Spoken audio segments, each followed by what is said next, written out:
Okay, class. In the last class, we discussed that along with revenue expenses, there will be contract assets or liabilities. मेरा आपको idea ये था कि अगर हम लोग कॉन्ट्रैक्ट मेरे पास एक है, ठीक है, और मैं उससे रेवेन्यू जनरेट कर रहा हूँ, तो रेवेन्यू है, अगर उसके ऊपर पैसे लगा रहा हूँ, दैट इज कॉस्ट. लेकिन apart from that there will be some asset and some liability as well. For example, ये मेरा क्लाइंट हफीज है और मैं इसके लिए काम कर रहा हूँ और मैंने कुछ काम कर दिया है, कुछ काम बाकी है, I am somewhere in the middle and there is a year end. Year end पे आई नीड टू राइट मैंने कितना काम किया है. Let's say you look at the work which I have done और आप कहते हैं सर आपने 30% काम किया. हमने एक सर्वे बुलाया, उसने कहा 30%, सो आई रिकॉग्नाइज 30% रेवेन्यू हो गया. Now it will depend how much money I have received from Hafeez. मैंने कितने पैसे इससे लिए हैं, ठीक है. अगर मैंने इससे पैसे ज्यादा लिए हैं और मैंने काम कम किया है, so that means I owe him for the work which I have not done yet. तो वो मेरी एक किस्म की बन गई liability. और अगर मैंने काम ज्यादा किया और हफीज ने मुझे कम पैसे दिए हुए, ठीक है, so that means this will be my receivable. मेरा एसेट हो जाएगा ना, ठीक है. वहां पे हो जाएगा मेरा income which I have not realized yet, ठीक है. मैंने पैसे तो ले लिए लेकिन वो एडवांस में, एक किस्म का एडवांस पड़ा है मेरे पास, ठीक है. एक किस्म का आपने मुझे एडवांस में दे दिए पैसे, तो वो मेरी लायबिलिटी है. मैंने पैसे अभी तक से रेवेन्यू रिकॉग्नाइज नहीं किया उसको. Okay, so that's how you will have contract assets और लायबिलिटीज. ये किस बात पे डिपेंड करता है? It depends on the amounts recorded in the statement of profit और loss compared to the cash received और द कॉस्ट पेड. सही है. ये तीन चीजों के ऊपर डिपेंड कर रहा है. कितने पैसे आपने मुझे दिए हैं, कितना मैंने लॉस या प्रॉफिट किया है और कितनी कॉस्ट हुई है. रिमेंबर, अगर मैं कॉस्ट को रिकॉर्ड करता हूं, ठीक है, और अगर मैंने उसके ऊपर कुछ प्रॉफिट लिया है, तो obviously I need to add profit to the cost कि इतनी टोटल मैंने पैसे ले लेते हैं हफीज से. फिर हफीज ने मुझे कितने पैसे दिए रिसीव्ड, उसके साथ मैं इसकी कैलकुलेशन करूंगा. The formula is given somewhere over here. अभी थोड़ी देर बाद देख लेंगे फॉर्मूला उसका क्या है. ओके, अगर आपके पास कोई ऐसा प्रोजेक्ट है विच इज ओवर टाइम, हम लोगों ने कहा था वर्क के साथ साथ आपने उसको रेवेन्यू को रिकॉर्ड करना है, अपने कॉस्ट को रिकॉर्ड करना है. जिस तरह हम लोगों ने कंस्ट्रक्शन प्रोजेक्ट्स की एग्जांपल दी थी, तो 4 step approach can be helpful. आपने 4 स्टेप्स में इन सारी चीजों को लिखना है. Now what are those 4 steps? These are your 4 steps. Now in the first step you need to calculate the overall profit और लॉस. आपका पूरा प्रॉफिट और लॉस कितना होगा. देखिए, ये 4 steps actually are the way in which you will also solve your question. इस तरीके से आप लोग क्वेश्चन को भी सॉल्व करेंगे. सबसे पहले आप क्या करेंगे? यू विल कैलकुलेट प्रॉफिट और loss. Now how would you calculate profit और लॉस? पहले तो आपने ये देखना है कि मैंने अब तक काम कितना किया है, ठीक है, और उसकी कॉस्ट कितनी है और उसका रेवेन्यू कितना है, ठीक है. So contract price. In order to find out contract price, I need to look at the cost to date. मैंने कितने पैसे लगा दिए हैं, अब तक मैंने कितने पैसे लगा दिए हैं, वो इस प्राइस में से माइनस कर लिया. पूरा कॉन्ट्रैक्ट कितने का है, that is the contract price. ये आ गया. इसके बाद कॉस्ट टू डेट, अब तक कितने पैसे मैं लगा चुका हूं, माइनस कर दे. फिर इसके बाद कितने पैसे लगाऊंगा, कॉस्ट टू कंप्लीट, उसको भी माइनस कर दे. अगर ये अमाउंट ज्यादा है इस कॉस्ट से, that means I will have a profit. But if my cost is more than my revenue, ठीक है, then that means I have a loss. So that's how you calculate overall profit or loss. ये overall है contract पे. अभी इस वक्त अगर मैं इस वक्त फाइंड आउट करना चाहता हूं कि इस ओवरऑल कॉन्ट्रैक्ट पे मैं प्रॉफिट करूंगा या लॉस करूंगा, this is how you find out. Clear है? Clear. Next, progress of a contract. अगर मैं ये देखना चाह रहा हूं कि कॉन्ट्रैक्ट कितना हो गया है, इसका मैंने आपको 2 तरीके बताए थे. One was the input method, the other was the output method. 2 तरीके, ठीक है. इनपुट मेथड क्या है? you have some inputs for the product, ठीक है. अब आपका प्रोडक्ट यहां पर क्या है, कोई कंस्ट्रक्शन प्रोजेक्ट था, तो कितने पैसे आप लगा चुके हैं, ठीक है. Input method. So it will based on the inputs used. आपने कितने पैसे लगा दिए हैं, कितने पैसे लगा दिए हैं और टोटल आपको पता है कि कितने पैसे लगेंगे. So you look at the contract cost as a percentage of total expected cost, ठीक है. आपने कितने पैसे लगा दिए, लेट्स से आपने लगा दिए 10 million and you've expected that the total contract is for 20 million, the cost. So that means how much of the contract has been done? कितना काम आप कर चुके हैं? 50%, ठीक है. सिंपल. ठीक, सिंपल। कितनी कॉस्ट आप कर चुके हैं और टोटल कितनी कॉस्ट होगी, total full. So that means this is called as the input method. Now the output method is what you have produced so far. आपने कितना काम कर चुके हैं, ठीक है। जिस तरह आप लोगों ने पिछली एग्जांपल में कहा था कि अगर 4 स्टोरी बिल्डिंग है और आपने 2 स्टोरीज बनानी है, so that means 50% of the work has been done. So in output method you will look at the performance, whatever you've done so far, अब तक आपने कितना काम किया हुआ है। How you do that? This is normally done based on the value of the work certified। अब ये आप डिसाइड नहीं करते, आप एक सर्वेयर को बुलाते हैं, वो चेक करता है, वो कहता है हाँ यार मेरे हिसाब से ये जो पूरा प्रोजेक्ट है, ये पूरा प्रोजेक्ट उसके सामने होता है कि क्या क्या काम कर रहा है, उसमें से आपने 30% काम कर लिया है, 40% कर लिया, 10% कर लिया, तो वो आपको कह देगा आपने कितना काम कर दिया, ठीक है। मतलब वो आपसे कह देगा कि आपने 12 मिलियन का काम किया है और टोटल काम जो है वो लेट्स से 20 मिलियन का है। सो दैट टेल्स यू कि you have completed how much, 60%, बस 60%। Got the idea.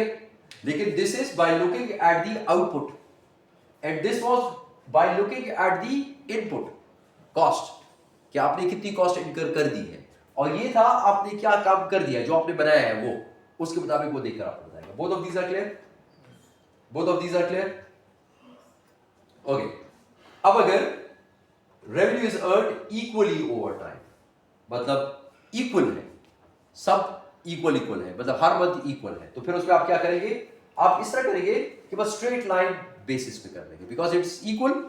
If it is equal and you have let's say total of 5 years, ये टोटल जो है वो 5 इयर्स का है, आपका पूरा प्रोजेक्ट जो है दैट इज 5 इयर्स, और ये सब इक्वल है, तो अगर एक साल गुजर गया तो स्ट्रेट लाइन के मुताबिक कितना परसेंट काम हो गया, 1/5 विच इज इक्वल टू 20%,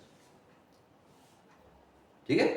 तो इस तरह भी कर सकते हैं, ठीक। ये क्वेश्चन आपको बताएगा आपने क्या करना है। अगर क्वेश्चन नहीं बता रहा, so the data will tell you how to tackle it.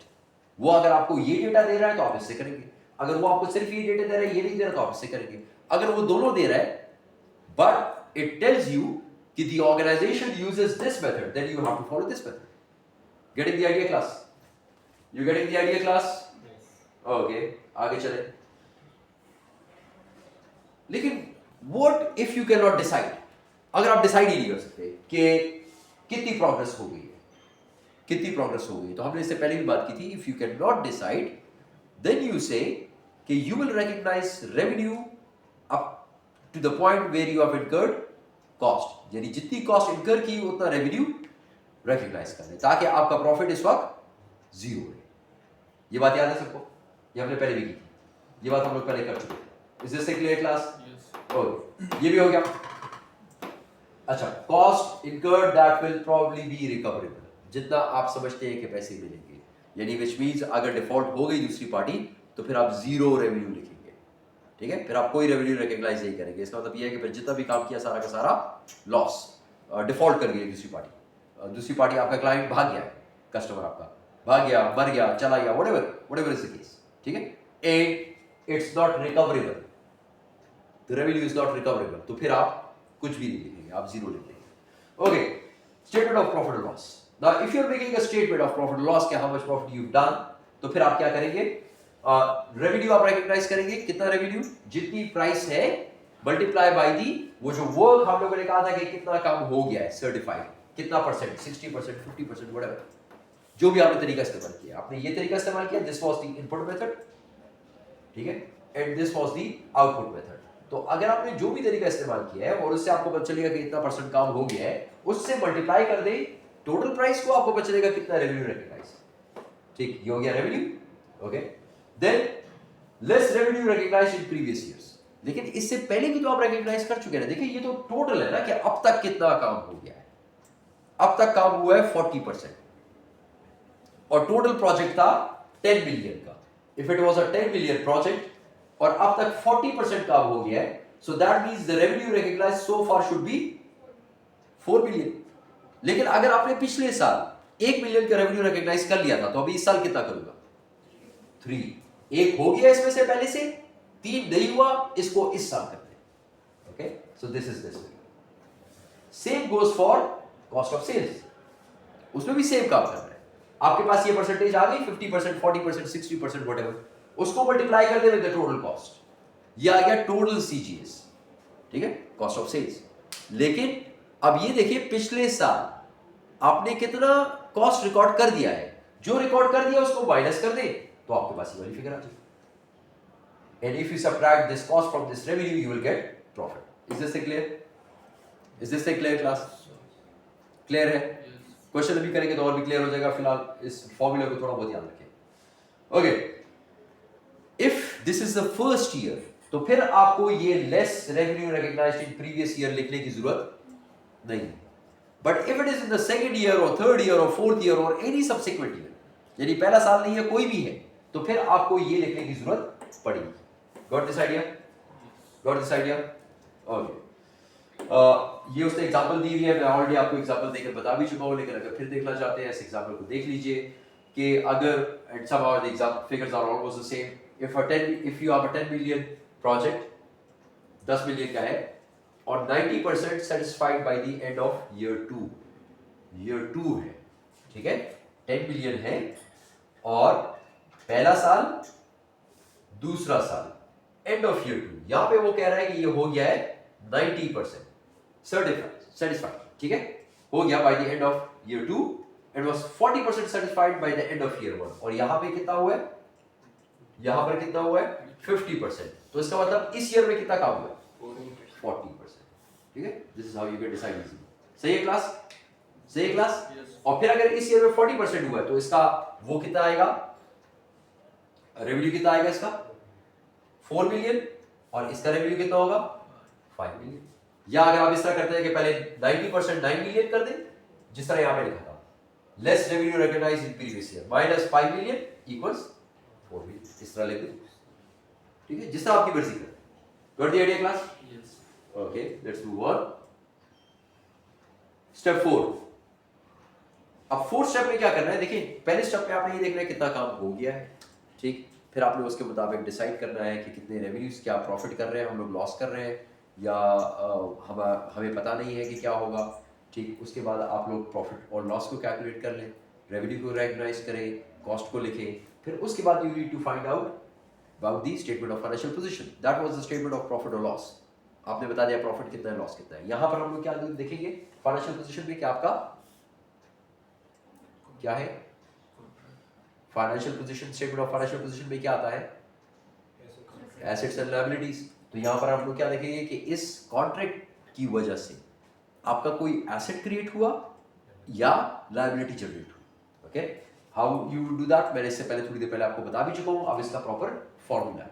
क्या फॉर्मूला है, आप लोग क्या करेंगे कि देखेंगे अब तक कितना काम हो गया है, the cost to date, which will include your actual cost, not necessarily cost of sales. Actual cost कितनी हुई है अब तक आपकी, ठीक है। अब तक आप कहते हैं कि मेरी 10 मिलियन की मैंने कॉस्ट कर दी है अब, ठीक, आपने 10 मिलियन की कॉस्ट की हुई है। जरूरी नहीं है कि ये सारी की सारी कॉस्ट आपने सीजीएस रिकॉर्ड कर ली है, जरूरी नहीं। आपने ये देखना है अब तक कॉस्ट कितनी की है, ठीक, actual cost, not necessarily cost of sales. हो गया। फिर अब तक प्रॉफिट आपने कितना रियलाइज किया हुआ है, अब तक आपने अगर प्रॉफिट रियलाइज किया हुआ है लेट्स से 1 मिलियन, उसको भी इसके साथ ऐड कर देंगे। अगर लॉस अब तक आपने रिकॉग्नाइज किया, आपको लग रहा था लॉस होगा, तो फिर लॉस को इसमें से माइनस करेंगे। Got this idea? Profit will be added, loss will be subtracted from actual cost to date. Is this clear?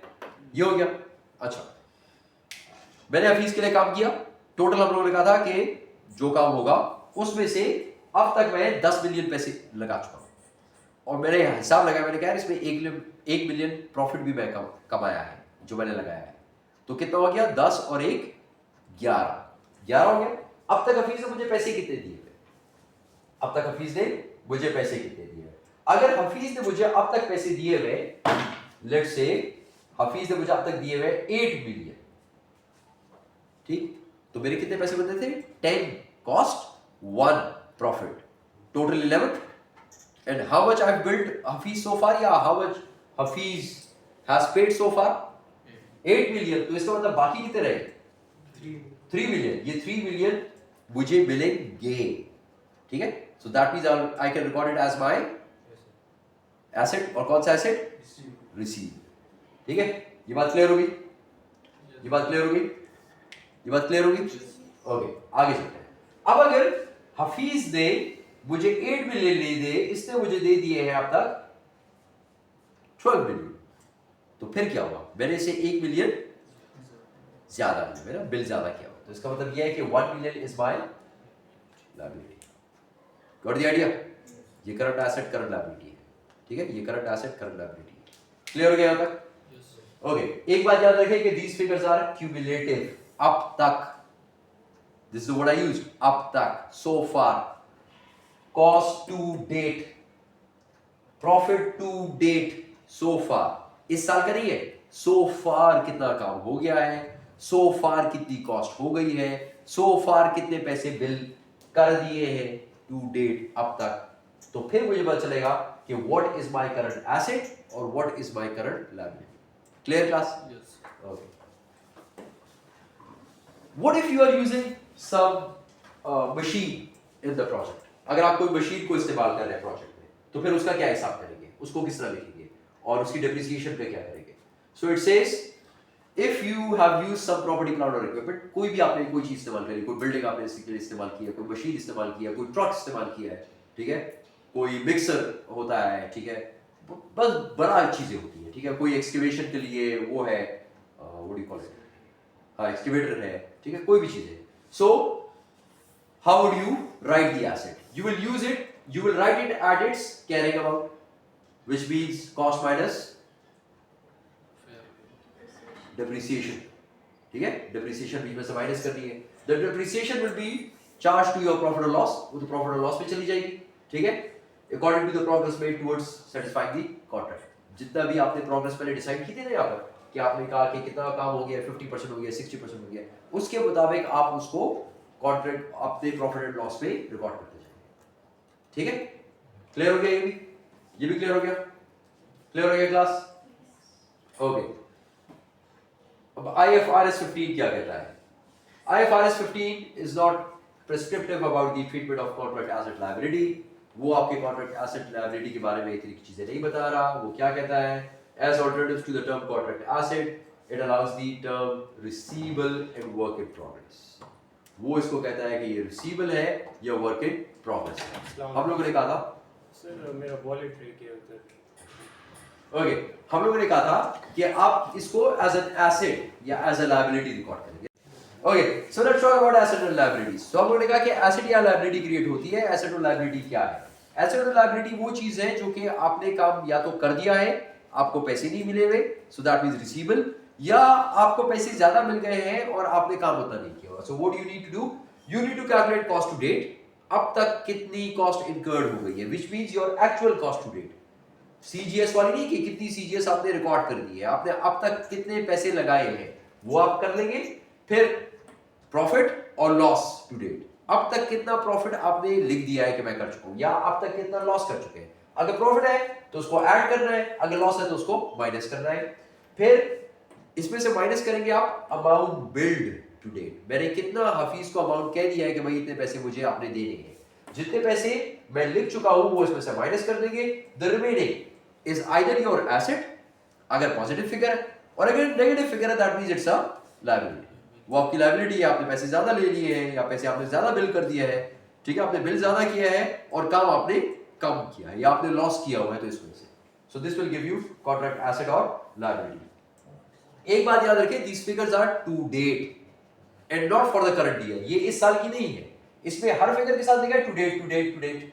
तो अब तक कितने पैसे लगाए, अब तक कितना प्रॉफिट कमाया या लॉस किया, और अब तक कितने बिल्स आप भिजवा चुके हैं अपने कस्टमर को, बिल कर चुके हैं कि इतने पैसे आपने मुझे दे दिए। ये टू डेट है। ये जो फिगर आपको देगा that will be your current asset और लायबिलिटी, यानी इस साल का एसेट या इस साल की लायबिलिटी क्या है, करंट, जो आप इस साल में ले लेंगे इससे या वो चीज कर देंगे। ओके, अगर आपने कोई एसेट इस्तेमाल किया नॉन करंट एसेट इस प्रोजेक्ट के अंदर, तो आप क्या करेंगे? ऑब्वियसली वो नॉन करंट एसेट है तो you need to record depreciation. Depreciation आप रिकॉर्ड करेंगे किस तरीके से, वंस अगेन सेम तरीके से जिस तरीके से आप बाकी काम करते थे। अगर आप कह रहे हैं कि इतनी प्रोग्रेस है तो इस हिसाब से डिप्रिसिएशन उसकी रिकॉर्ड आप कर लेंगे, जितना काम हुआ ठीक उतना आप उसको प्रोग्रेस वेट जितना है उसके मुताबिक आप लोग डिप्रिसिएशन को चार्ज कर देंगे। डिप्रिसिएशन किधर चार्ज होती है, it's always charge to profit and loss, statement of profit loss, उधर चली जाएगी ठीक। So this is all about your fourth step. अब एक और बात याद रखें कि IFRS 15 जो है वो आपको एसेट लायबिलिटी के बारे में इतना नहीं बता रहा, वो ये कह रहा है, वो अलाउ करता है कि आप कॉन्ट्रैक्ट एसेट की बजाय जो टर्म्स यूज करें वो क्या यूज करें, receivable work in progress. Work in progress का क्या मतलब है कि इसके ऊपर काम जारी है, ठीक है, इट्स कंटिन्यूड वर्क। क्योंकि हमने कहा था कंस्ट्रक्शन कॉन्ट्रैक्ट एक साल में नहीं होते, 4 साल 5 साल 10 साल, तो आप इसको रिकॉर्ड करेंगे एज वर्क इन प्रोग्रेस। हम जो वर्क इन प्रोसेस से पहले पढ़ते थे ना वो हमारा ये था, ये कोई भी प्रोडक्ट जो कि बच जाता है जल्दी तो उसको हम लोग बोलते हैं work in process. So that is for my inventory which is actually which does not take that much time, but when we talk about work in progress that means it's a huge asset and it takes time to complete, so that is work in progress. Now it says if revenue exceeds cash received, अगर revenue ज्यादा है और जो पैसे मैंने लिए हफीज से वो कम है, so this could be included with in trade receivable. तो मैं कह सकता हूं कि मेरे रिसीवेबल है, मैंने हफीज से पैसे लेने हैं, मेरा क्लाइंट है, मैंने काम ज्यादा किया, मैंने रेवेन्यू रिकॉग्नाइज कर दिया, लेकिन जो हफीज ने मुझे पैसे दिए वो कम दिए हुए, तो मेरा रिसीवेबल हो गया। Okay good.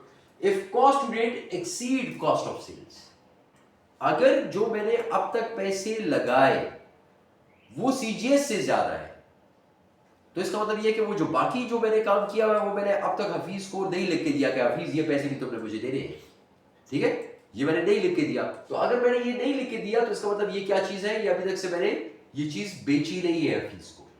So that means it's just like my inventory which is not being sold yet, CGS पे कन्वर्ट नहीं हुई, तो इसका मतलब वो हो गई मेरी work in progress. Got the idea class? Receivable work in progress, दोनों एसेट्स क्लियर हो गए। अगर मैंने हफीज को कह दिया कि इतने पैसे देने हैं, रेवेन्यू रिकॉग्नाइज कर दिया है और हफीज को बिल भिजवाया है और हफीज ने मुझे पैसे पूरे नहीं दिए, तो वो हो गए मेरे रिसीवेबल्स। अगर मैंने पैसे लगाए हैं कॉन्ट्रैक्ट के ऊपर लेकिन अभी तक से उसको मैंने रिकॉर्ड नहीं किया, ठीक, और अभी तक से उसको मैंने सीजीएस रिकॉर्ड नहीं किया, तो वो चीज है मेरी वर्क इन प्रोग्रेस, मेरी इन्वेंट्री है which is work in progress. ये दोनों बातें क्लियर होगी? ओके। अगर cash received exceeds the revenue recognised period, अगर हफीज ने मुझे ज्यादा पैसे दे दिए, ठीक है, हफीज ने मुझे ज्यादा पैसे दे दिए जितना मैंने रिकॉग्नाइज किया रेवेन्यू, तो फिर क्या हो गया, मेरी एक किस्म की लायबिलिटी हो गई, ठीक। इसको हम कहते हैं कि ये वो इनकम है जिसकी पेमेंट पहले से हो गई है, एडवांस पेमेंट, जहां पे क्लाइंट एडवांस पेमेंट कर देता है और आपने अभी तक से वो चीज दी नहीं मुझे, तो वो एक किस्म का डेफर्ड इनकम है या मेरा लायबिलिटी। ये भी क्लियर हो गया? ये भी क्लियर हो गया class? Okay. If contract is loss making, देखिए हमने कहा था शुरू में डिसाइड करें कॉन्ट्रैक्ट में प्रॉफिट होगा कि लॉस होगा। हमने कहा था देखिए कितना एक्सपेक्टेड कॉस्ट, आपने अब तक कितनी कॉस्ट की है, कितनी कॉस्ट और करेंगे और कितना रेवेन्यू आएगा, फिर आप देखिए प्रॉफिट कर रहे हैं या लॉस कर रहे हैं। अगर आपको पहले से पता चल गया कि कॉन्ट्रैक्ट इज लॉस मेकिंग, तो आपने क्या करना है, according to the prudence principle आपने क्या करना है, पहले से प्रोविजन क्रिएट करनी है recorded to recognise the full loss. आप लॉस को रिकॉग्नाइज कर लेंगे उसी वक्त, प्रोविजन क्रिएट कर लेंगे, ठीक है, because it's an onerous contract which means it's a contract where expectation is that you will make a loss. उसका जो एक्सपेक्टेड रेवेन्यू है वो उसकी कॉस्ट से कम है, तो आप लॉस करेंगे। तो फिर IAS 37 के मुताबिक आप इसको फुल लॉस रिकॉर्ड कर देंगे। This can either be termed as a contract liability और अ प्रोविजन, या आप इसको कॉन्ट्रैक्ट लायबिलिटी भी क्रिएट कर सकते हैं या आप इसको प्रोविजन के हिसाब से भी रिकॉर्ड कर सकते हैं। ये बात भी क्लियर होगी क्लास? लास्ट चीज भी क्लियर है? क्लियर है? Let's do a question. Excuse me sir, जी, अगर मैं पैसे वापस ना करूं, आप पैसे वापस ना करूं, वापस ना करें, आप पैसे दे ना, मतलब 12 मिलियन दिए वो एक जो है ना वो ज्यादा हो गया। हाँ। तो अगर मैं वो शो करूँ कि ये प्रॉफिट है फिर आप क्या है, आप ऑर्गेनाइजेशन है या आप कस्टमर है? मुझे कॉन्ट्रैक्ट मिला है। आपको कॉन्ट्रैक्ट मिला तो आप ऑर्गेनाइजेशन है। ओके, आप ऑर्गेनाइजेशन है और आपको पैसे ज्यादा मिल गए और आप इसको देखिए वापस तो आपने नहीं करने हैं, आपने तो उसको रिकॉर्ड कर देना है फिलहाल एज अ डेफर्ड इनकम या एज अ लायबिलिटी। और फिर जब आप वो काम करेंगे ना, आगे और काम करना है आपने, जब आप काम करेंगे तो आप वो बिल करेंगे उसको, तो आप ऑटोमेटिकली उसको रेवेन्यू के अंदर कन्वर्ट कर देंगे, उस लायबिलिटी को रेवेन्यू के अंदर कन्वर्ट कर देंगे। तो यानी लायबिलिटी आप खत्म कर देंगे। लायबिलिटी जब भी खत्म होती है क्या होता है, लायबिलिटी को खत्म करेंगे तो क्या करेंगे, रिकॉर्ड। लायबिलिटी को आपने खत्म करना है क्लास, आप क्या करेंगे, लायबिलिटी को आपने खत्म करना है तो आप क्या करेंगे, debit credit, debit, so liability will be debited, ठीक है, ये आपकी लायबिलिटी थी और अब आपने इसको रेवेन्यू के अंदर कन्वर्ट कर दिया है तो आप क्या करेंगे, यानी रेवेन्यू आपका ज्यादा हो गया, रेवेन्यू ज्यादा हो गया ना, ठीक है, तो आप क्या कर देंगे, रेवेन्यू को क्रेडिट कर देंगे, बस। आपने वापस नहीं कर रही है, आप तो वैसे भी काम कर रहे हैं, काम तो चल रहा है ना, कभी पैसे उसके ज्यादा हो जाएंगे, कभी आपके पैसे उसकी तरफ बढ़ेंगे, तो ये चलता रहेगा, ये चलता रहेगा। प्रॉब्लम तब आएगा जब आपका कस्टमर कह दे कि बस पैसे नहीं है, नहीं देता, मैं बैंकक्रप्ट हो गया, लॉस हो गया मुझे, ठीक है, कॉन्ट्रैक्ट खत्म कर दो, नहीं हो सकता और कुछ भी नहीं हो सकता, एक पैसा भी नहीं मिलेगा, तो फिर आप कहेंगे बस यार एक्सपेक्टेड कोई पैसे नहीं मिलेंगे, लॉस रिकॉर्ड करो, ठीक है, तब आप लोग मजबूरन सबको लॉस रिकॉर्ड कर देंगे, ठीक है, गॉट द आइडिया, क्लियर है? क्वेश्चन स्टार्ट करें, क्वेश्चन स्टार्ट करें class. Okay, let's start the question. On 1st January 2021, Baker entered into a contract with the customer to construct a specialized building for consideration of 2 million plus a bonus of 0.4 million if the building is completed within 18 months. मैंने आपसे कहा था ना कि जब आप time पे complete करते हैं या टाइम से पहले कंप्लीट करते हैं और आपने पहले से कॉन्ट्रैक्ट में लिखा होता है कि मुझे आप लोग एक्स्ट्रा देंगे, ठीक है, तो कॉन्ट्रैक्ट असल में कितने का है, 2 मिलियन, लेकिन अगर आपने टाइम से पहले खत्म कर लिया तो कितने पैसे और मिलेंगे, 0.4। ओके, आगे चले। Estimated cost to construct the building were 1.5 million. ये हो गई to complete the building, ठीक है। अब आपको पैसे कितने मिल रहे, ठीक है, जो मिलेंगे आपको रेवेन्यू, और आपकी कॉस्ट कितनी लगेगी, तो आपको क्या लग रहा है, 0.5 मुझे नजर आ रहा है कि मेरा प्रॉफिट होगा। ओके, आगे चले। If the contract is terminated by the customer, Baker can demand payment for the cost incurred to date plus a markup of 30%. लेकिन अगर दरमियान में हमने कॉन्ट्रैक्ट में पहले से लिख दिया है, मेरे कस्टमर ने कह दिया कि बस काम खत्म, नहीं कर रहा, तो आप क्या करेंगे, जितनी कॉस्ट आपने इनकर की है प्लस 30% उसके साथ ऐड करेंगे और उसे कहेंगे पैसे निकालो, ठीक है, क्लियर हो गया, ये भी क्लियर हो गया, हो गया, आगे चले। On 1st January 2021, as a result of factors outside of its control, Baker was not sure whether the bonus would be achieved.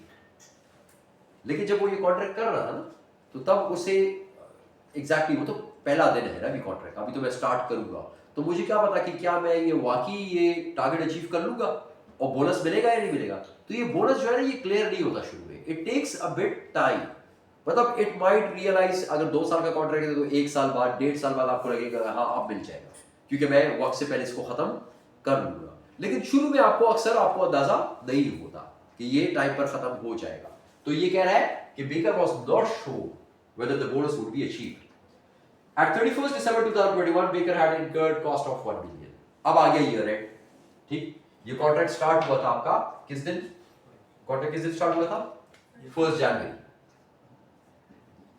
जनवरी 21, और अब क्या दिन आ गया है, अब दिन आ गया 31st December, which is the last day of the year, 31st December 21।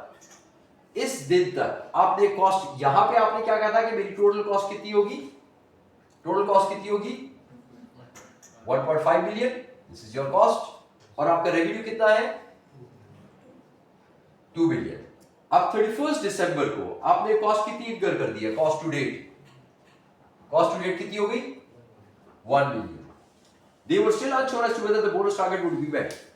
अब 1 साल गुजर गया लेकिन अभी भी आपको कंफर्म नहीं है कि क्या आप सारा काम टाइम पर खत्म कर देंगे या नहीं, तो उसका मतलब बोनस अभी भी क्लियर नहीं है, ठीक है, हटा दें बोनस को। Baker measures progress towards completion based on cost incurred. देखिए ये वो सेंटेंस है जो मैंने आपसे कहा था कि इनपुट मेथड इस्तेमाल करें, आउटपुट इस्तेमाल करें, कौन सा मेथड इस्तेमाल करें, तो ये आपको क्वेश्चन बताएगा। Baker measures progress towards completion, कितना काम हो गया है, ठीक है, बेस्ड ऑन कॉस्ट इनकर्ड, कितनी कॉस्ट इनकर्ड कर दी है आपने, अब तक कितनी कॉस्ट इनकर की है, 1 मिलियन, टोटल कॉस्ट कितनी थी 1.5 मिलियन, तो इससे आपको अंदाजा हो जाएगा कि कितना काम हो चुका है, ठीक है। Okay, Baker measures progress towards completion based on cost incurred at 31st December, at 31st December 2021 Baker had received 1 million from the customer। 31st December को, ये 31st December आपने पैसे कितने मिले आपको, रेवेन्यू 1 मिलियन, 1 मिलियन रेवेन्यू, और आपके पास cost कितनी है 1 मिलियन की कॉस्ट है। अब आपने क्या डिसाइड करना है, अब आपने ये डिसाइड करना है कि इसको 4 स्टेप याद है, पहला स्टेप क्या था याद है, फर्स्ट स्टेप में क्या करना है, शुरू में सबसे पहले मैंने आपको जब मैंने स्टार्ट किया मैंने आपसे क्या कहा कि हम लोग क्या कर रहे हैं, कितने पैसे आएंगे कितने पैसे जाएंगे, that means I will come to know about the cost of the, बस आप लोग भूल रहे हैं चीजों को। हमने कहा था, हम लोग ने बिल्कुल पहला काम हम ये करेंगे स्टेप 1 कि हम देखेंगे कि मेरे पास कितना प्रॉफिट या लॉस होगा। जब मैं ये पढ़ रहा था मैंने आपसे तब कहा कि मेरे पास इतना पैसे आएंगे इतने पैसे जाएंगे तो प्रॉफिट कितना होगा, आपने मुझे आंसर ही बता दिया कितना होगा, 0.5 याद है। सो this is the first step, this is the first step you do, ठीक है। फर्स्ट स्टेप क्या करेंगे, कॉन्ट्रैक्ट प्राइस, कॉन्ट्रैक्ट प्राइस आपके पास कितनी है, कॉन्ट्रैक्ट प्राइस इज 2 मिलियन, याद है सबको, ठीक है। 0.4 ना रिकॉर्ड करो, क्यों, श्योर नहीं है, वो इस दिन तक श्योर नहीं है, तो अगर श्योर नहीं है तो यू कैन नॉट रिकॉर्ड, ठीक। और वैसे भी अगर प्रॉफिट्स होते हैं तो वो तब होते हैं जब आप लोग प्रॉफिट्स, हम लोग कहते हैं जब रियलाइज हो जाए तब रिकॉर्ड करेंगे, ठीक। ओके आगे चलो, प्राइस हो गई, cost to date 1 million, okay 1 million cost to date, अच्छा, और फिर जितनी कॉस्ट और होगी, टोटल कॉस्ट कितनी थी 1.5, 1 मिलियन हो गई तो बाकी कितनी रहेगी 0.5, ओके। कॉस्ट क्या कहते हैं इसको, cost to complete, cost to complete, ठीक है। तो अगर 2 मिलियन प्राइस है, कॉस्ट टू डेट 1 मिलियन है, कॉस्ट टू कंप्लीट 0.5 मिलियन है, सो दैट मींस आपका ओवरऑल प्रॉफिट या लॉस कितना होगा, प्रॉफिट, ओके प्रॉफिट, एक चीज हो गई।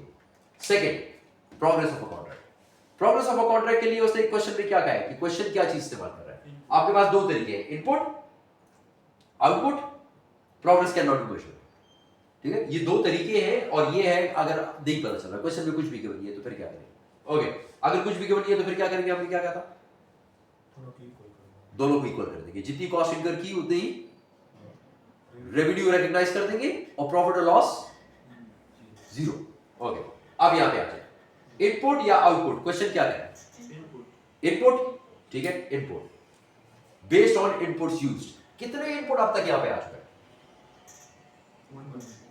1 million, out of 1.5 out of 1.5 out of 1.5 2 1.5 2 जल्दी जल्दी, 1.5 will cost 2 based on the inputs used, a commonly used measure looks at contract cost incurred to date as a percentage of total expected cost, ठीक है। contract cost to date as a percentage of total expected cost, यहां पर आ जाए, ये क्या कहता है, ये कहता है Baker measures progress towards completion based on costs incurred, cost incurred so far आपके पास कितनी है, cost incurred so far कितनी है आपके पास, cost incurred so far कितनी है class 1 million, okay 1 million cost है। अब इसको मैं डिवाइड बाय 2 करूं या डिवाइड बाय 1.5 करूं, दिस इज द प्रॉब्लम, ठीक है। 2 जो कह रहे थे वो क्यों 2 कह रहे थे? 2 किसने कहा? तभी आपने कहा था? नहीं, किसने कहा था?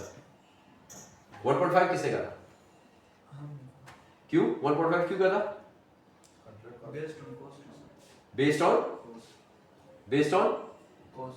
Based on cost. ओके, अच्छा, हम लोगों ने कहा था कि जितनी कॉस्ट इनकर कर दी और जितनी कॉस्ट और इनकर होगी टोटल, तो हमने कहा टोटल कॉस्ट इनकर हो रही है, सारी फिगर्स हमने लिखी है 1 मिलियन, टोटल कॉस्ट इनकर होगी 1.5 मिलियन। ठीक है, so that means it is actually 1.5, 1 out of 1.5, that means 66.66। Okay, so 66.66 हो गया। अब आपके पास क्लियर हो गया सारा। अब दूसरा स्टेप हमें कहता है कि अब आप इसकी कैलकुलेशन करें। कैलकुलेशन करें, कैलकुलेशन क्या करना है ये तो हम लोगों ने पहला स्टेप कर दिया था। दूसरा स्टेप में हम लोगों ने फाइंड आउट कर दिया कि कितनी कॉस्ट है। हमने कहा 1 million out of 1.5 which means 0.66, या इसको 0.67 लिख दे तो बस रिकरिंग है, 0.67 हो जाएगा। ये भी हो गया। थर्ड हमने कहा था फाइंड आउट करें कि आप लोग थर्ड में क्या कहा था? थर्ड याद है किसी को? थर्ड क्या था? कितना? देखिए मैंने कहा था दो चीजें। पहली कौन सी स्टेटमेंट बनाते हैं? What is the first statement you make? What is the first statement you make class? Statement of profit और लॉस। तो पहले आप प्रॉफिट और लॉस कैलकुलेट करें। कैलकुलेट हो गया? What is the next statement you make? What is the next statement you make class? Financial position. फिर आप बताएं कि फाइनेंशियल पोजीशन में क्या है। अच्छा, स्टेटमेंट ऑफ प्रॉफिट और लॉस। स्टेटमेंट ऑफ प्रॉफिट और लॉस में आप क्या क्या चीजें फाइंड आउट करते हैं? स्टेटमेंट ऑफ प्रॉफिट और लॉस में आप क्या चीजें फाइंड आउट करते हैं? या प्रॉफिट किया आपने या लॉस किया। फाइनेंशियल पोजीशन में आप क्या क्या चीजें लिखते हैं? एसेट, लायबिलिटी, बस। ठीक है, ओके। अब आते हैं प्रॉफिट और लॉस। प्रॉफिट और लॉस का फॉर्मूला आपके सामने, ठीक है। अच्छा है कि आप इसको याद भी कर लें। प्रॉफिट और लॉस क्या कह रहा है? रेवेन्यू टोटल प्राइस का कितना काम हो चुका है। टोटल प्राइस कितनी थी आपके पास? 1.1. Total price 2 million. Okay 2 million. देखिए सारी चीजें, सारी फिगर्स मैंने इधर लिखे हैं। 2 मिलियन का कितना काम हो चुका है? 67 हमने क्या 66.66 रखे हैं इसको सॉरी इसको लिख दें 66.66%। इसको इस तरह, ठीक है, ओके जी। 2 मिलियन का अब रेवेन्यू आपके पास कितना आ जाएगा? 66.66%। ये कितना हो गया?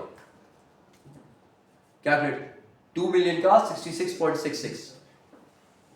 देखिए 50 हो गया और फिर उसके बाद 66.66 1.32 मिलियन। 1.32 मिलियन आपके पास आ गया आपका रेवेन्यू। सही है, ये हो गया। ओके, आगे चले। फिर less revenue recognised in previous years. Is there any previous year?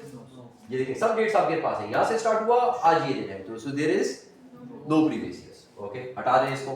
Cost of sales, cost कितनी रिकॉग्नाइज करें? Total cost into percentage. Total cost कितनी थी? 1.5। उसका कितना परसेंट लूं तो वो कितना बनेगा?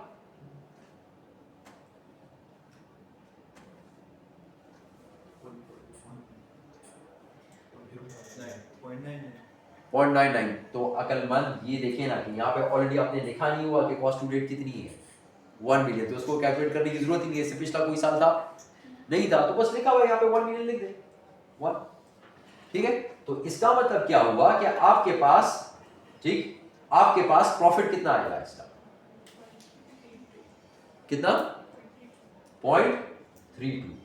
ये फिर क्या था यार जो आपने पहले फाइंड आउट किया था? ये क्या था? आपने तो कहा था 0.5 होगा। Overall profit. ये ओवरऑल प्रॉफिट है, ठीक है, यस, ये ओवरऑल प्रॉफिट है। और ये To date. To date, To date. Up to date. At the end of the year to date. Date, Yes, sir. To date. So up to date. So. To date, to date, Yes. To date. At the year.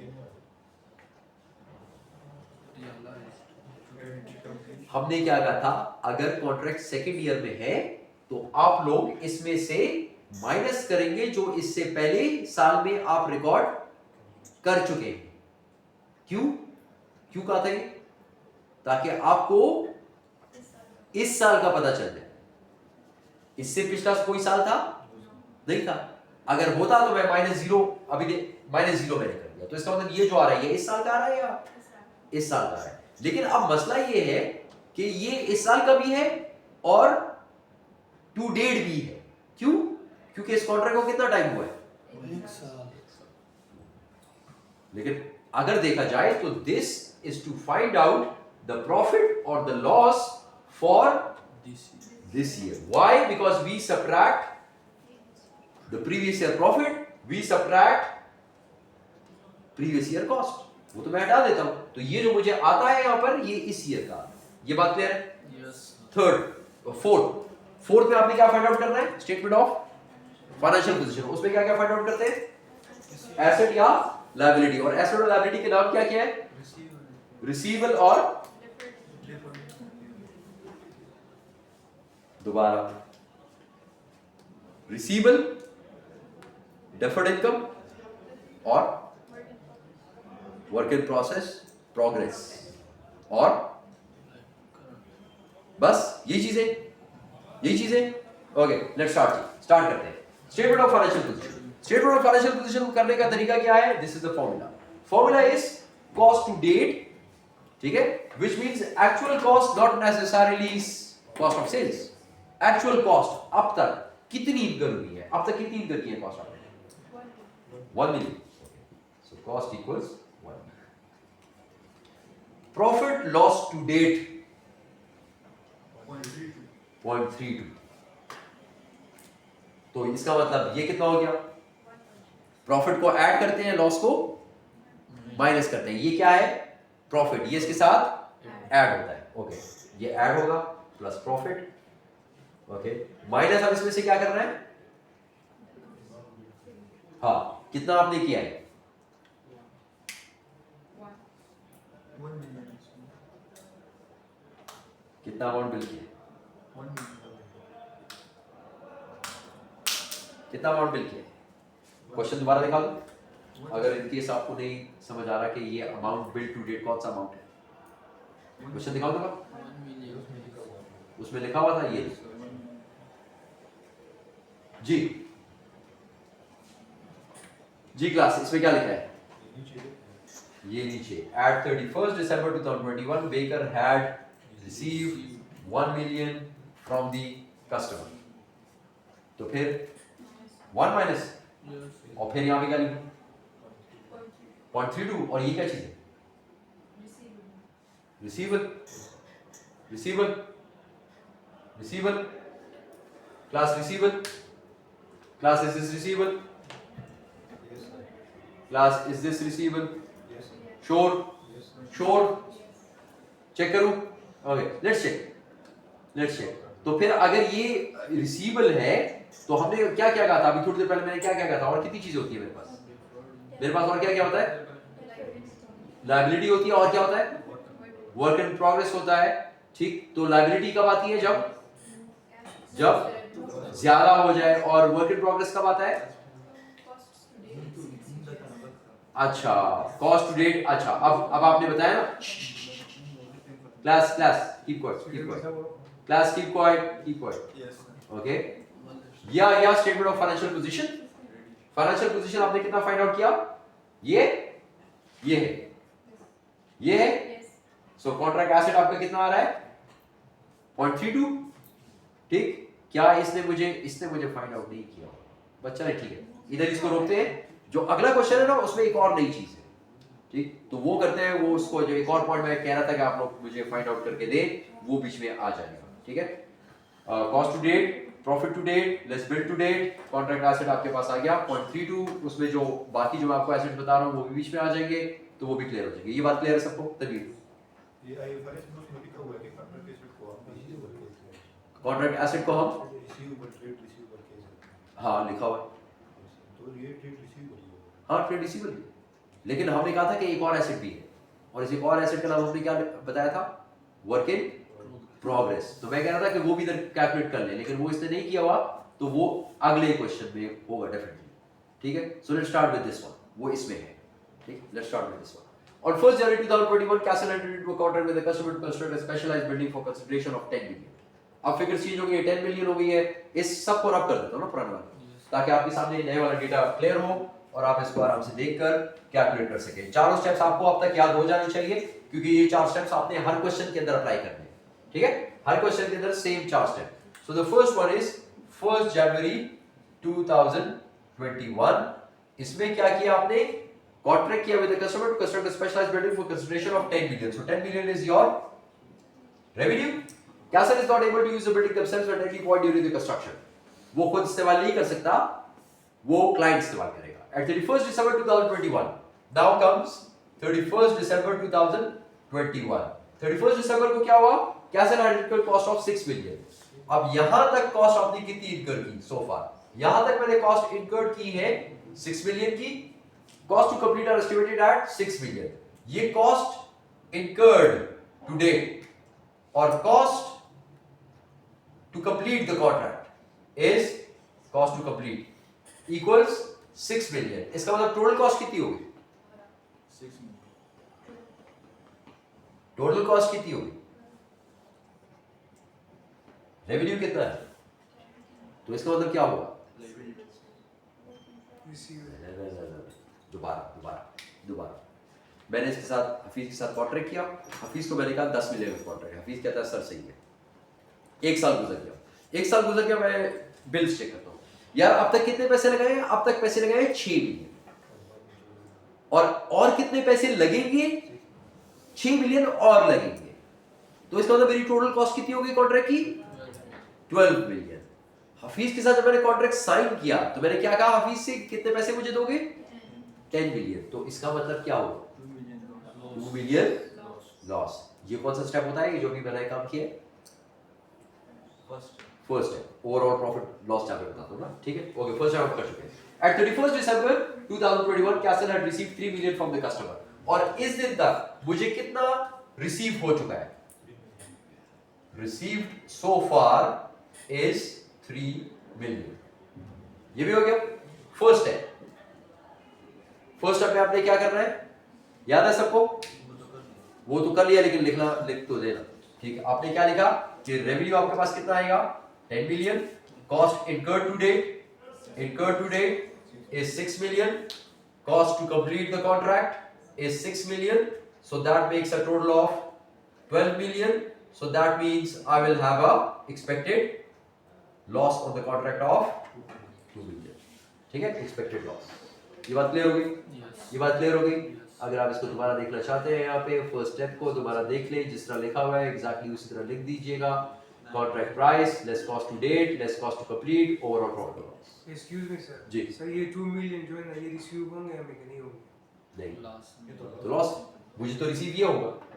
10 million. हाँ, क्योंकि मैंने जब इससे contract किया office से, तो मैंने कहा कि यार ये कॉन्ट्रैक्ट है 10 मिलियन। तो फिर ये रिसीवेबल का क्यों यूज कर रहे हैं आप? तो रिसीवेबल तो अभी मैंने कैलकुलेट ही नहीं किया, अभी तो करूंगा। अभी मैंने कैलकुलेट नहीं किया, वो तो फोर्थ स्टेप है ना? Fourth step. Okay, first step clear? Second step पे जाए। Progress of a contract.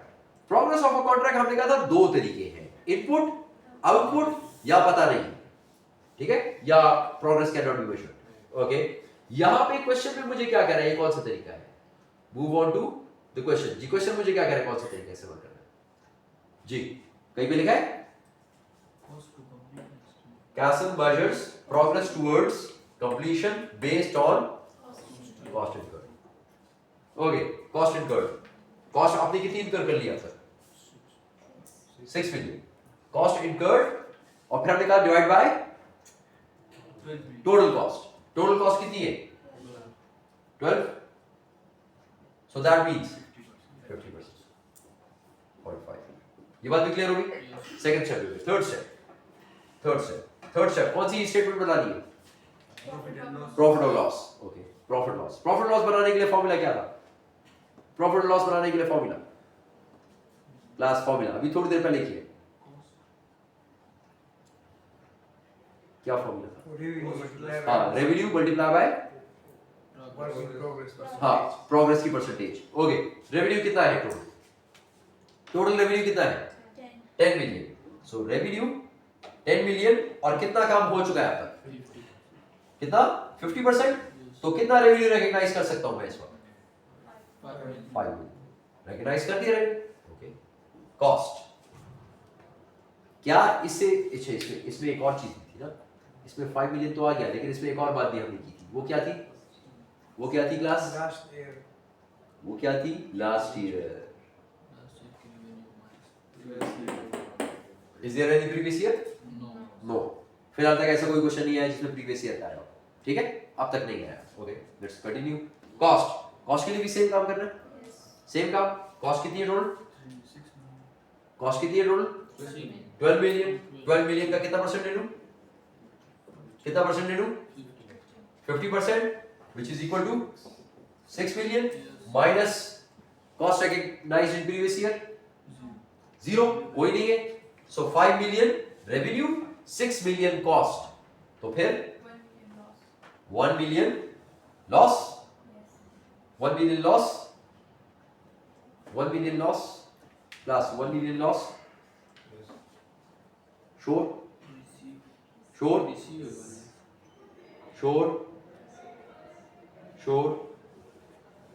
सही है, सही है क्लास। कोई और चीज तो बीच में नहीं है, कोई और चीज तो नहीं है।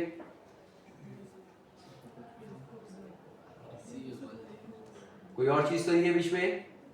जाओ आगे, 4th पे जाओ। ओके, 4th पे चले।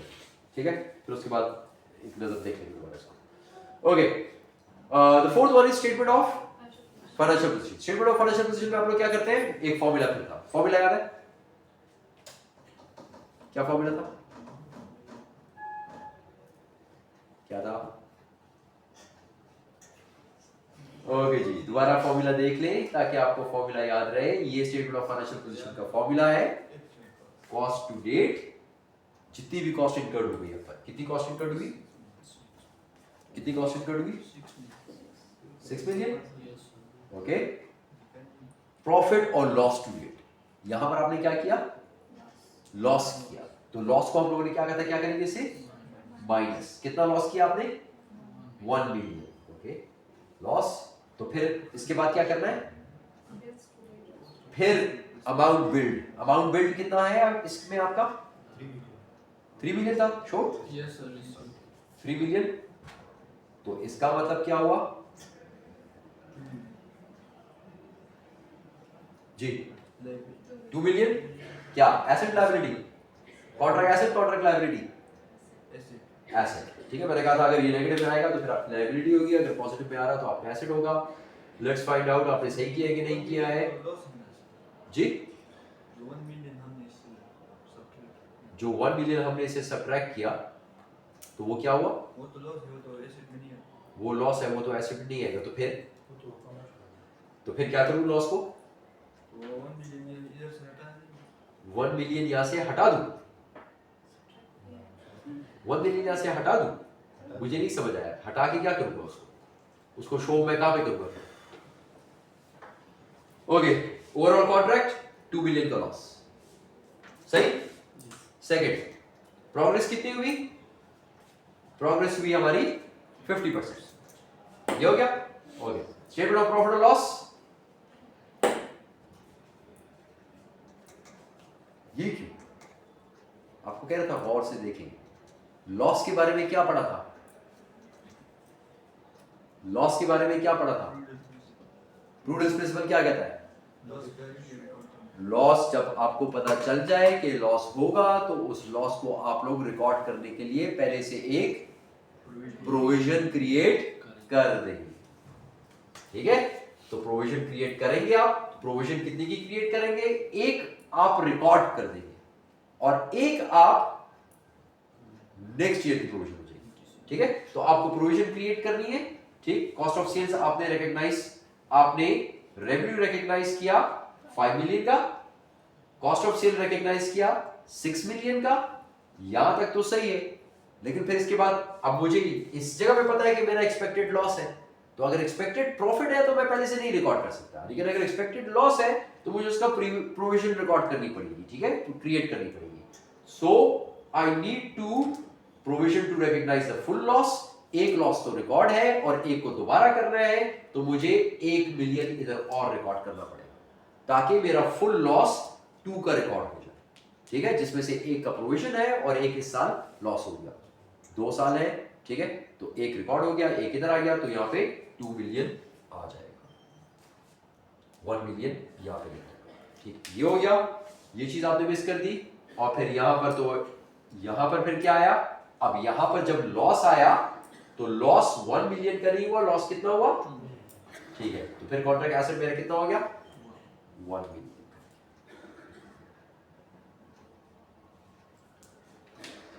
क्लियर है क्लास, Yes.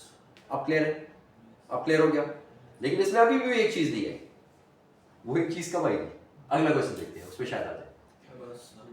बस एक क्वेश्चन करते हैं, वो चीज क्यों नहीं आ रही, मैं वो देख रहा हूँ, वो चीज क्यों नहीं आ रही। कल करेंगे 2 क्लास नहीं नहीं, कल तो बस क्लास खत्म है, ये चैप्टर खत्म है, चैप्टर इज फिनिश, ये देखें, कर लेंगे। दिस चैप्टर इज फिनिश, ये देखें, दिस इज फिनिश, ये देखें, ये देखें, सर 2-3 और भी कर लीजिए फॉर एग्जांपल।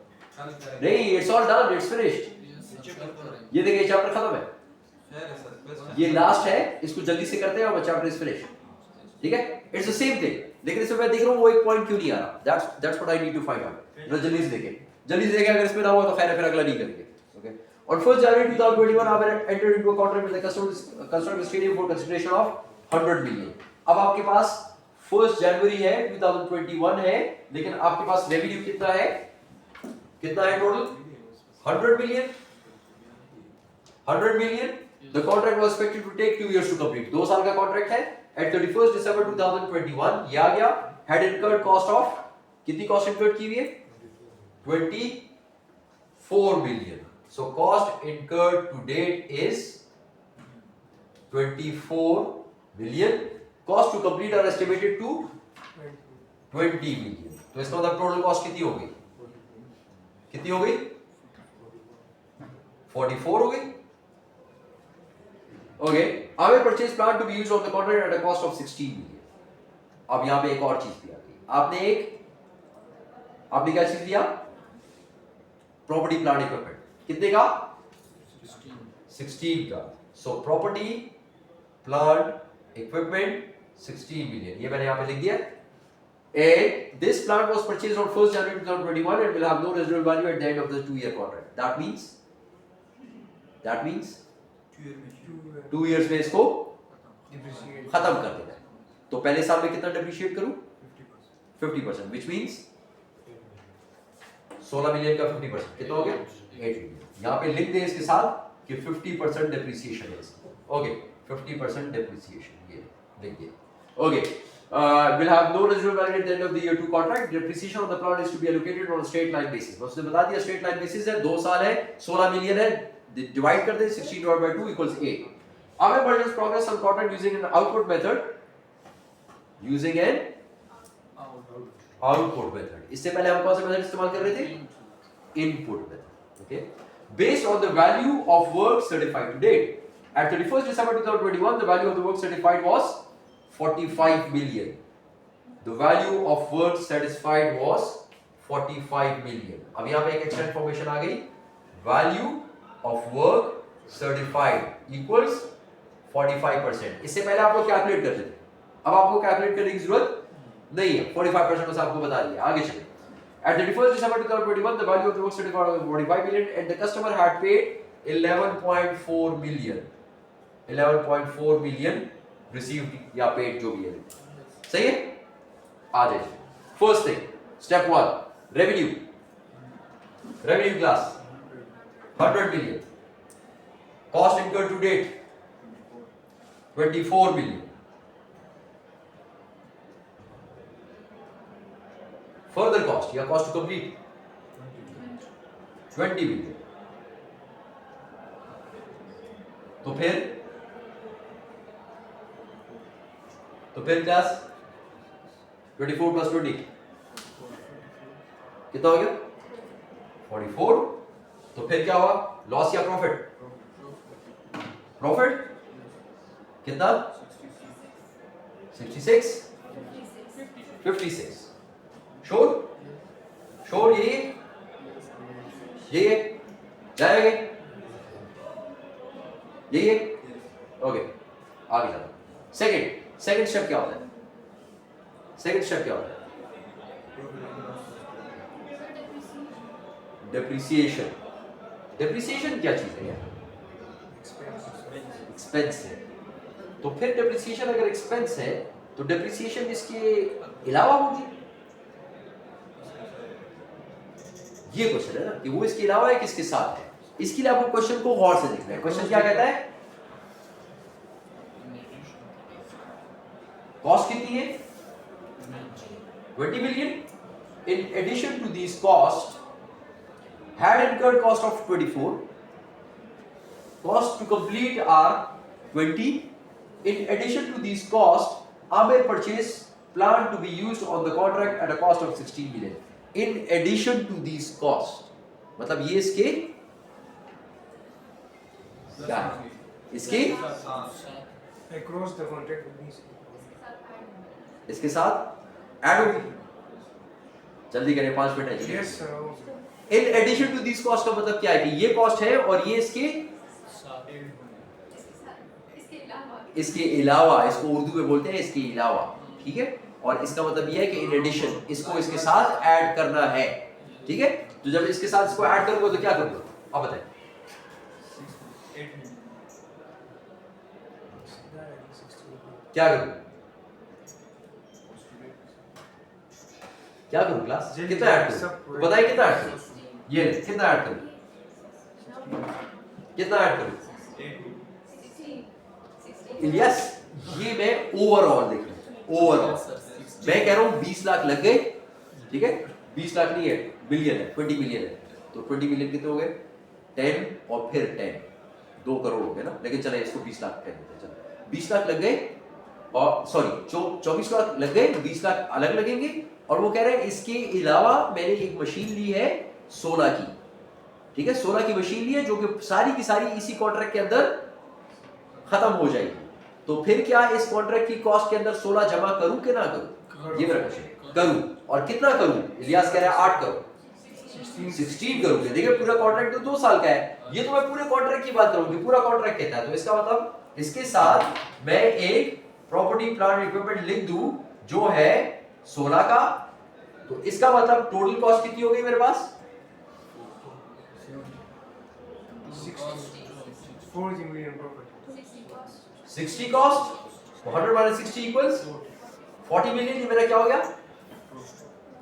प्रॉफिट हो गया। ओके, यहां पर आ जाए सेकंड स्टेप। मैं कैसे फाइंड आउट करूं कितना काम हो चुका है? कौन सा मेथड इसने कहा था? Output method. आउटपुट मेथड के लिए उसने क्या किया? आउटपुट मेथड के लिए आपको बनाना पड़ता है किसी सर्वेयर को। उसने सर्वे किया, उसने क्या कहा? 45%। तो इसको कैलकुलेशन की जरूरत नहीं है, डायरेक्ट लिख दूं 45%। ओके, थर्ड स्टेप में क्या करता हूं? स्टेटमेंट ऑफ प्रॉफिट और लॉस। प्रॉफिट और लॉस के लिए आपको पहले क्या करना पड़ता है? रेवेन्यू कितना है? 100 मिलियन। 100 मिलियन का कितना परसेंट लूं? 45। जी क्लास, 100 का 45% कितना हो गया? 45 मिलियन। कॉस्ट कितनी है? 60 का कितना? How much should I take over here? 45%। कितना हो गया? 27. 60 का 45% कितना हो गया क्लास? 27। 45 minus 27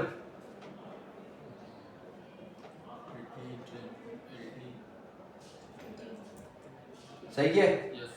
सही है क्लास? सही है? श्योर? सही है? Yes. जाओ आगे। ओके, आगे चल। प्रॉफिट और loss, sorry statement of financial position. सब पढ़ा। ओके, फर्स्ट थिंग, सबसे पहले क्या चीज करनी? सबसे पहले क्या चीज लिखनी? सबसे पहले क्या चीज लिखते हैं? Actual cost to date. अब तक कितनी कॉस्ट इनकर होगी? 24। 24 प्लस 8 इक्वल्स 32। अच्छा, प्रॉफिट या लॉस?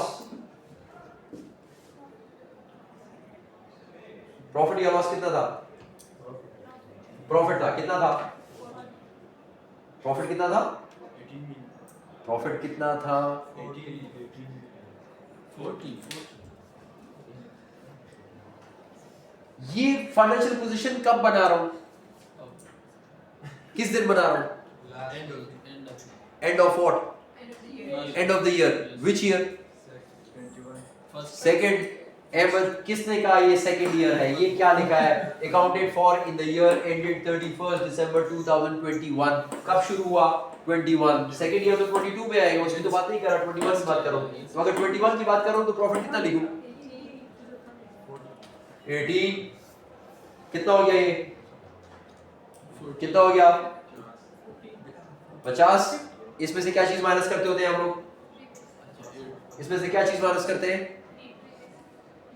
क्या चीज माइनस करते हैं? आप लोगों को फॉर्मूले याद नहीं हो रहे. तीसरा क्वेश्चन मैं कर रहा हूं, आप लोगों को फॉर्मूले याद नहीं है. तीसरा क्वेश्चन हो गया. फॉर्मूले चाहिए अब तक आपको याद होने चाहिए. ये कह रहा है कॉस्ट टू डेट, ठीक है, actual cost, not necessarily CGS, profit और लॉस टू डेट, ठीक है, अब तक, मतलब अब तक 1 साल हुआ है तो 1 साल का लिखना है, 2 साल का नहीं लिखना. 1 साल 18 less amount build. Amount build अब तक क्या हुआ है? कितना? 11 पॉइंट. तभी कितना? तेज बोले. 11.4. ओके, माइनस कितना आएगा?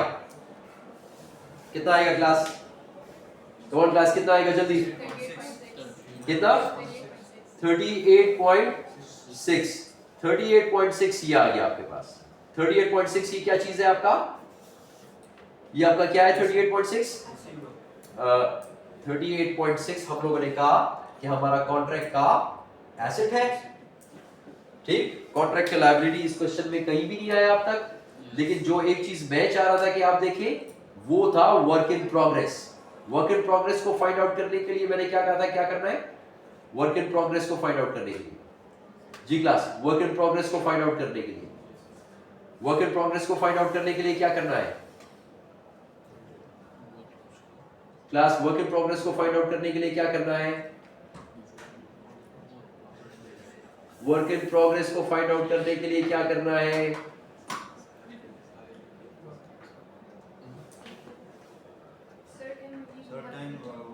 You have a meeting.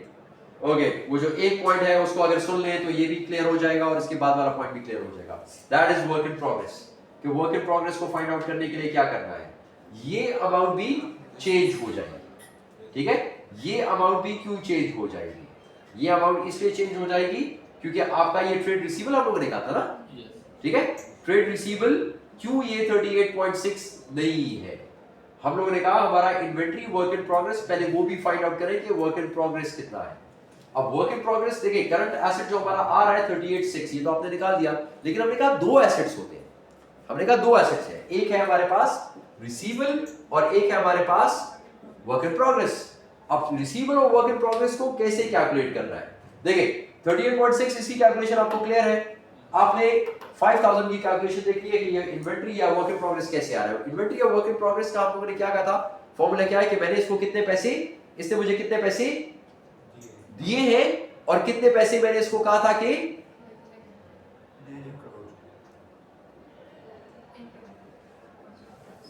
Receivable क्या होता है कि कितने पैसे मैंने इससे लेने हैं ना. ठीक है, अच्छा, कितने पैसे मैंने इससे लेने हैं वो कैसे डिसाइड करूंगा कि मेरा रेवेन्यू कितना है. ठीक है, मेरा रेवेन्यू कितना है. मेरा रेवेन्यू कितना था? मेरा रेवेन्यू कितना था? रेवेन्यू जो मैंने रिकॉग्नाइज किया, जो मैंने लिखा है, देखिए वो तो 100 टोटल में है ना. अभी इस साल में मेरा रेवेन्यू कितना था? 45 मिलियन. ठीक है, 45 मिलियन का रेवेन्यू था. अब अगर ये मुझे कह रहा है कि इसने मुझे कितने पैसे देने हैं, ठीक, और कितने पैसे इसने मुझे दे दिए हैं, उससे मैं कैलकुलेट करूंगा कि मेरा प्रॉपर्टी प्लांट इक्विपमेंट कितना हो, सॉरी मेरा वर्क इन प्रोग्रेस कितना होगा. वर्क इन प्रोग्रेस का आप लोगों ने कहा कि मेरे पास 2 चीजें, ट्रेड रिसीवेबल और वर्क इन प्रोग्रेस. उसकी कैलकुलेशन आपके पास यहां पर साफ इन्होंने गिवन है. यहां से भी आप लोग देख सकते हैं 38.6 हमें ये पता है क्या है. अमाउंट बिल्ड हमें पता है कि 11,400, ये 11,400,000 ये भी हम लोगों ने कर ली है. कॉस्ट टू डेट जो है वो भी 32 आपने लिख दी है. प्रॉफिट टू डेट ये भी आपने लिख दिया है. इन्वेंट्री आप कैसे कैलकुलेट करेंगे? कि कितने पैसे आप लगा चुके हैं लेकिन वो पैसे आपको अभी तक से वापस नहीं आए। ठीक है, ओके। कॉस्ट टू डेट मेरे पास 32, ठीक है 32, ये भी क्लियर है। कॉस्ट ऑफ सेल्स, लेकिन मैंने इनकम स्टेटमेंट में कितना लिखा है? 27 कॉस्ट ऑफ सेल्स थी। अच्छा, 27 मेरी कॉस्ट ऑफ सेल्स हो गई, मेरी कॉस्ट टू डेट हो गई 32। तो कितना काम है जो अभी नहीं हुआ, जो अभी तक से सीजीएस में कन्वर्ट नहीं हुआ? 5 मिलियन। अब अगर ये सीजीएस में कन्वर्ट नहीं हुआ तो इसको मैं अगले साल कन्वर्ट कर दूंगा ना, सीजीएस में लूंगा तो सही ऑफिस से मैं पैसे, तो इसका मतलब ये अभी भी इन प्रोग्रेस हो गया।